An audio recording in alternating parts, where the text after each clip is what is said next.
Hi ஒருவன். So இந்த வீடியோவில் நம்ம என்ன பார்க்க போகிறோம் அப்படின்னா, இப்போ மணி எவ்வளோ தம்பி அவனுக்கே தெரியலையாட்டுக்கு எழுதிட்டு இருக்காரு. மணி 9:30 ஆகுது. ஆக்சுவலாக வந்து இந்த டைம் வீடியோ போடணுங்கிற அவசியமே கிடையாது. மண்டக்குள்ளே ஓடிட்டு இருந்த ஒரு விஷயம் உங்ககிட்ட பேசலான்ட்டு இருந்தேன். ஒன்றும் இல்லை, படிப்பு தான். என்ன பிரச்சனைன்னு கேளுங்க. 10th 11th 12th quarterly exam 2024 இன்னும் 2 வாரத்தில் வரப்போகுது. சார் 2 வாரமா? இப்போ தான் சார் ஆகஸ்ட்டே முடியுது அப்படின்னு நினச்சிருக்கலாம். இன்னும் 15 நாள் தான், சரிங்களா? அப்ராக்சிமேட்லி அந்த 15க்கு மேலே வருது இல்லையா? ஆனால் சில மெட்ரிகுலேஷன் ஸ்கூலுக்கு 10ஆம் தேதி 8ஆம் தேதி 15ஆம் தேதி அந்த மாதிரி ஷஃபிள் பண்ணி டைம் டேபிளை வச்சு போட்டிருக்காங்க. ஸோ குவார்ட்டர்லி எக்ஸாம் என்னவாக இருந்தாலும் நல்லா எதிர்கொள்ளுங்க, நல்லா கேட்டுக்கங்க. ஒரு விஷயத்தை கேளுங்க. இன்றைக்கி ஞாயிற்றுக்கிழமை எவ்வளோ பேர் மனசாட்சி தொட்டு சொல்லுங்கள், எவ்வளோ பேர் வந்து வீட்டில் உட்காந்து படிச்சிருக்கீங்கன்னு. இவ்வளோ நேரம் நான் படித்தேன், 6 hours படித்தேன், 4 hours படித்தேன், 3 hours படித்தேன், 2 hours படித்தேன், அட்லீஸ்ட் 2 hours நான் படித்தேன் அப்படின்னு மனசாட்சி தொட்டு சொல்லுங்கள். கமெண்ட் பாக்ஸில் கமெண்ட் பண்ணுங்கள் கண்டிப்பாக. ஏன் நான் சொல்கிறேன்னா, அந்தளவுக்கு மாணவர்களிடையே ஒரு விழிப்புணர்வு இல்லை அப்படிங்கிறத இதோட விஷயமே. குவார்ட்டர்லி எக்ஸாம் வந்து நீங்கள் சாதாரணமாக நினச்சிட்ருக்கீங்க, ஈஸியாக தான் இருக்கும். ஆனால் இந்த குவார்ட்டர்லி போர்ஷன்ஸை ஹாஃப் போர்ஷன்ஸாக வைக்கிறாங்க. ஹாஃப் போர்ஷன்ஸ்னால் தெரியல, பாதி போர்ஷன்ஸு. நீங்கள் அதை வந்து எவ்வளோ முக்கியத்துவம் கொடுத்து படிக்கணும் தெரியுங்களா? இப்போ நீங்கள் விட்டுட்டிங்கன்னா ஆஃப் இயர்லியில் மார்க் எடுக்க முடியாதுங்கிறதான் மறுக்க முடியாத உண்மை. நீங்கள் சொல்லுங்கள், கம்பேக் கொடுக்க முடியுமா? கம்பேக் கொடுக்கறதே கஷ்டம். அப்படியே படித்தாலும் பழைய போர்ஷன்ஸ் படிக்க முடியாது, சரிங்களா? ஏன்னா புது போர்ஷன்ஸ் உள்ளே நுழைஞ்சிடும் செகண்ட் மிட்டமுக்கு, அப்புறம் பழைய போர்ஷன்ஸ் அப்படியே விட்டுருவீங்க. ஸோ அதனால் தயவு செய்து முடிஞ்ச அளவுக்கு முடிக்காத லெசன்ஸ் எல்லாம் கவர் பண்ண ட்ரை பண்ணுங்கள். இப்போது முடிக்காத லெசன்ஸ் எல்லாம் படிச்சுட்டு அதுக்கப்புறம் நீங்கள் பழசை ரிவிஷன் பண்ணிக்கலாம். பட் இப்போ எதுக்குமே டைம் இல்லை. நம்ம சீரீஸ் எவ்வளோ பேர் ஃபாலோ பண்ணுறீங்க சொல்லுங்கள் பார்க்கலாம். மேக்ஸ் சீரீஸு குறைஞ்சபட்சம் ஒரு 100 பேர் ஃபாலோ பண்ணுவீங்களா? எல்லோரும் பார்க்குறீங்க, 100 பேர் வந்து சம் போடுவீங்களா? எனக்கு வாட்ஸ்அப்பில் அனுப்ப சொன்னால் 4 பேர் அனுப்புகிறான். சரி, எனக்கு ஒன்றும் அதை பற்றி கவலை இல்லை. நீங்கள் போடாத உங்கள் இஷ்டம். நான் ஒன்றும் இல்லைங்க, நம்ம ஊர் பக்கம் வந்தேன்னு நம்ம ஒரு பையன் ஒருத்தர் தான், என்னென்னா 12th அவர். ஸோ நல்லா மேக்ஸ் போடுவார் அவர். திடீர்னு நம்ம சேனல் பார்த்துட்ருக்கா, ஸ்கிப் பண்ணி ஃபஸ்ட்டு ஒரு 10 நிமிஷம் ஸ்கிப் பண்ணி தான் சம் பார்த்தா. 22 நிமிஷம் வீடியோ, அது போன வீடியோ.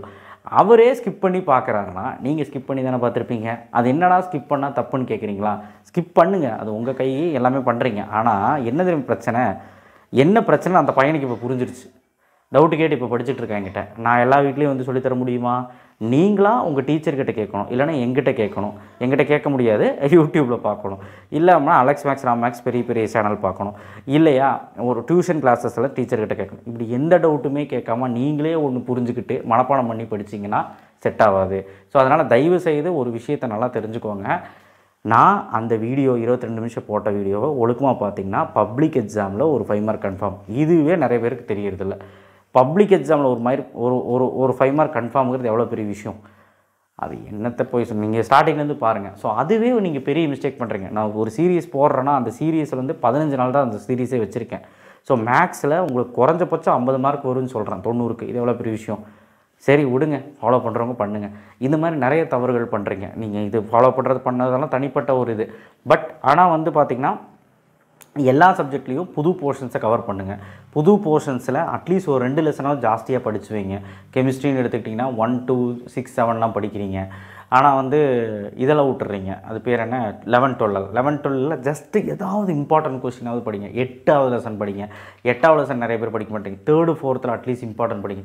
ஏன் எல்லா லெசனும் கவர் பண்ண சொல்கிறோன்னா, உங்கள் கொஸ்டின் பேப்பர் அப்படி தான் வரும். ஏபின்னு போட்டு கேட்பாங்க கெமிஸ்ட்ரியில். நம்மளால் டச்சே பண்ண முடியாது. ஃபிசிக்ஸ் அப்படி கிடையாது. ஷஃபிள் பண்ணி நம்ம இம்பார்ட்டன்ட் 5 மார்க் படிச்சிங்கனாலே 5 மார்க் கவர் ஆகிடும். ஆனால் 3 மார்க் 2 மார்க் அப்படி இருக்காது, கண்டமேனி கேட்பான். ஸோ நம்ம படித்தா ஃபிசிக்ஸில் ஒரு லெசன் நல்லா படிக்கணும். இந்த மாதிரி ஒவ்வொரு சப்ஜெக்ட்டுக்கும் வேரியாது. தயவு செய்து புரிஞ்சு தெரிஞ்சு படிச்சுக்கோங்கப்பா. நான் இவ்வளோ தான் சொல்ல முடியும். சரி விடு, நான் சொன்னதெல்லாம் இப்போ வேஸ்ட்டு, நான் சொன்னதெல்லாம் இப்போ கவனிக்காமல் நீ போய் தூங்கிட்டே அப்படின்னா எனக்கு அதை பற்றி கவலை இல்லை. ஆனால் ஒரே ஒரு விஷயம் நான் சொல்லிட்டா, 10th இருக்கட்டும், 11th இருக்கட்டும், 12th இருக்கட்டும், இந்த 14 நாள் நீ சாயங்காலம் வந்த உடனே ஒரு 3 மணி நேரம் அண்ட் காலையில் ஒரு 2 மணி நேரம், ஒரு 5 மணி நேரம் நீ படிச்சுப்பார். கண்டிப்பாக விடாமல் நீ படிச்சுப்பார். நீ நினச்சதை விட ஒரு 20 மார்க் ஜாஸ்தியாக தான் ஒரு எல்லா சப்ஜெக்ட்லையும் வேணா பாரு. நான் அடித்து சொல்கிறேன். 40 மார்க் நினைக்கிறியா? 40 மார்க் தான் எடுக்க முடியுமா? 60 மார்க் ஜாஸ்தி வரும். நீங்கள் 5 hours படிக்கிறீங்கன்னா அது எப்படி படிக்கிறீங்கிறது தான் ரொம்ப முக்கியம். பொட்டன்ஷியலாக படிக்கணும். இப்போ நான் சொன்னேனே ஸ்கிப் பண்ணி படிக்கிறீங்கன்ட்டு, அந்த மாதிரிலாம் படிக்கக்கூடாது. புரிஞ்சு தெரிஞ்சு ஏதாவது யூஸ்ஃபுல்லாக படிங்க. இல்லை அப்படின்னா கண்டிப்பாக நம்மளால் குவார்ட்டர்லிக்கு எதுவுமே பண்ண முடியாது.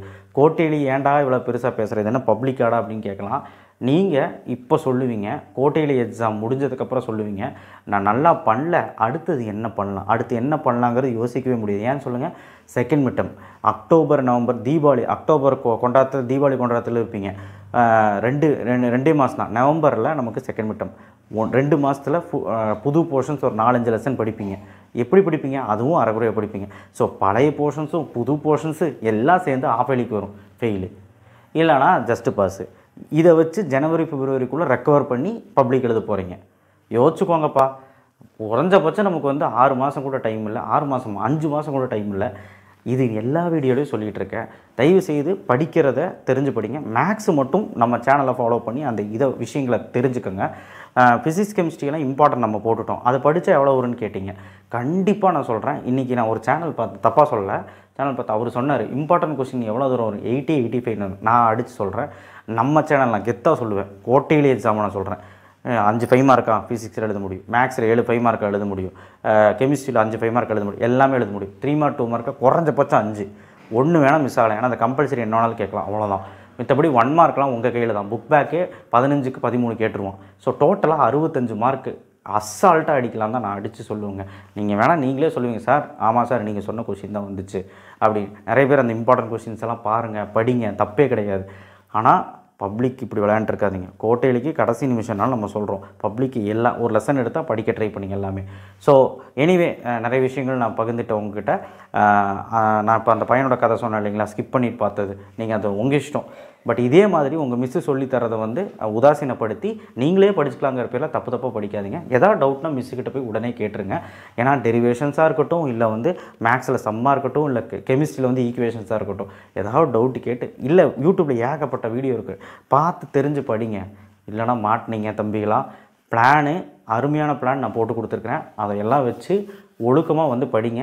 அடுத்தடுத்த நிறைய பிளான் வருது.